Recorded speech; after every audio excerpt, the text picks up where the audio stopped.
अरे अपने बाल बेटा पतोह समधन को सेट करने वाला आदमी क्या बात करेगा जी, ये तो सेटर है। नालायक दामाद की भी परिभाषा दी है उन्होंने कि नालायक दामाद जो है इंजीनियरिंग करने के बाद घर जमाई बनता है, अपनी सांसद बीबी का जो है सास ससुर का गाली सुनता है और उसका पर्स उठाता है। उनकी बेटी का उठवाते हैं, उनका दामाद क्या उठाता है, और उनकी बेटी उनके जमाई का क्या उठाती है। अब हम लोग यही मतलब उठा उठी देखने के लिए हम लोग बैठे हुए हैं यहाँ पे। मतलब इतना आपका दिमाग खराब हो गया कि अब यही देख रहे हैं आप कि बेटी आपके दामाद का क्या उठा रही है, आपका दामाद आपके बेटी का क्या उठा रहे हैं। बुढ़ऊ जो है वो सठिया जाते हैं 60 साल के बाद। नालायक बेटा वो होता है जो होटल में महिला सिपाही के साथ पकड़ा जाता है और फिर खिड़की से कूद करके बाहर भागते हुए जाता है। शर्म आ रहा है, मतलब कितना गिरिएगा भाई।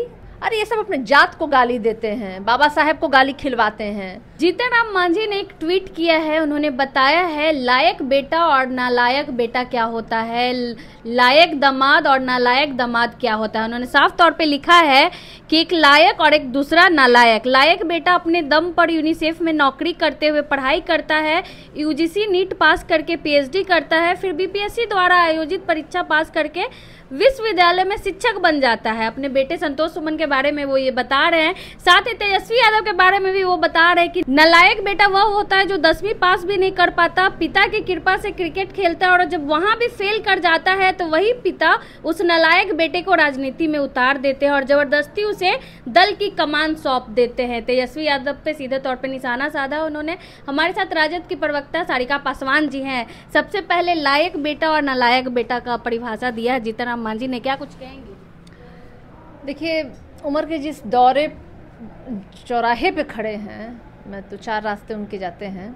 एक रास्ता बन जाता था कि जहाँ वो जा कर के राम का नाम भजते, जैसे कि उनकी पार्टी का एजेंडा है। हालांकि वो लोग वो राम को उन्होंने गाली दिया था और इन्होंने उनकी जिव्या काटने का फरमान भी दिया था। दूसरा रास्ता भी था कि घर पर परिवार में बैठ के आराम से आगे की जो भी है ज़िंदगी है वो सुखीपूर्वक वो काटते। लेकिन ये ऐसे अभी विचलित अवस्था में है ना, जो कहते हैं ना एक बुढ़ऊ जो है वो सठिया जाते हैं 60 साल के बाद, मनोदशा में वो यही है। ये नालायक और लायक का परिभाषा दे रहे हैं तो इनको मैं ये भी बताना चाहूँगी, नालायक बेटा वो होता है जो होटल में महिला सिपाही के साथ पकड़ा जाता है और फिर खिड़की से कूद करके बाहर भागते हुए जाता है। ये भी एक नालायक बेटा का है। और ऐसा नालायक बेटा तो मतलब भगवान किसी को ना दे।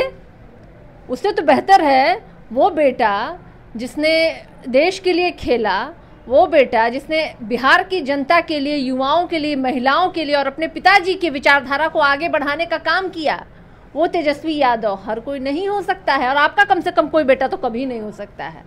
कह रहे नालायक है, जबरदस्ती थोपे लालू जी उनको। तो हम तो बोल तो जबरदस्ती मतलब कोई थोप सकता है क्या? पहले एक बात बताइए, लोकतंत्र है ना कि राजतंत्र है, लेकिन ये मनुवादी, ये मनुस्मृतियों के मानने वालों के साथ, जो के चाटने वाले के साथ टिके हुए हैं, जिन्होंने इनकी जिव्या काटने का फरमान दिया था, आज उनका ही पैर पकड़ के बैठे हुए हैं कि किसी तरीके से इनका बेटा, इनका दामाद, इनकी पतोह, इनकी बेटी, इनकी समधन का रोजी रोटी चलता रहे।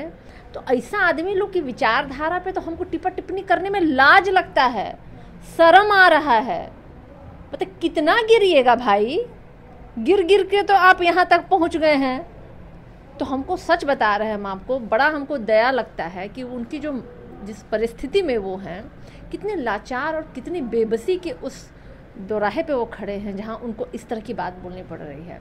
लेकिन फिर मैं आपको बोलनी चाहूँगी कि ऐसा लायक बेटा जो परिभाषा दे रहे हैं, जो होटल की खिड़की से भागता है अपना जान बचाने के लिए, तो वैसा भाई नहीं चाहिए बेटा किसी को। संतोष सुमन की बात कर रहे हैं आप? किसी सुमन का तो बात कर ही रहे हैं हम, और समझिए गए होंगे। ऐसा तो नहीं है कि जिनके बारे में बोल रहे हैं उनको पता नहीं चल पा रहा है कि कौन गया के होटल में महिला के साथ था और बाद में उसको खिड़की कूद के बाहर जाना पड़ा। कौन है जो मुख्यमंत्री बनते ही अपने दामाद को अपना पीए बना लेते हैं और फिर उनके दामाद को 3 से 4 दिनों के अंदर हटना पड़ता है? हिमाजी जी है ना भाई।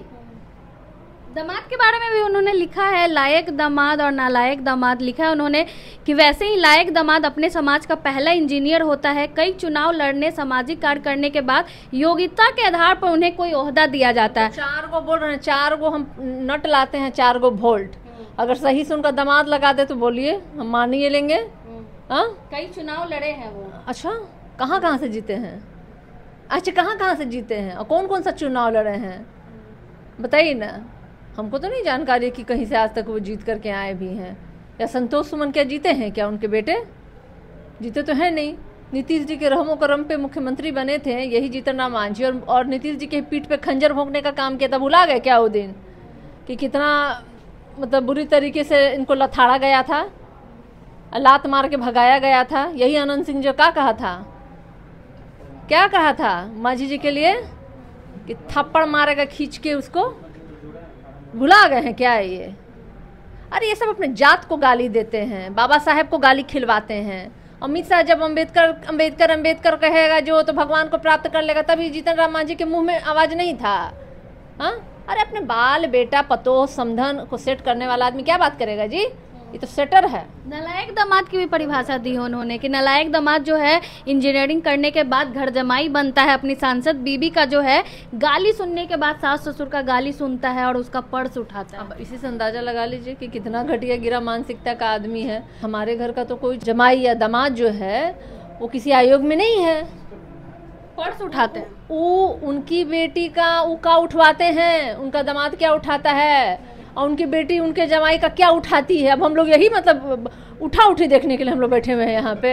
हाँ बताइए, पूछ लीजिएगा आप, मतलब इतना आपका दिमाग खराब हो गया कि अब यही देख रहे हैं आप कि बेटी आपके दामाद का क्या उठा रही है, आपका दामाद आपके बेटी का क्या उठा रहे। छे, चलिए बहुत बहुत धन्यवाद। हमारे साथ राजद की प्रवक्ता सारिका पासवान जी थी। आपने सुना जीतन राम मांझी के ट्वीट पे इन्होंने अपनी प्रतिक्रिया दी है।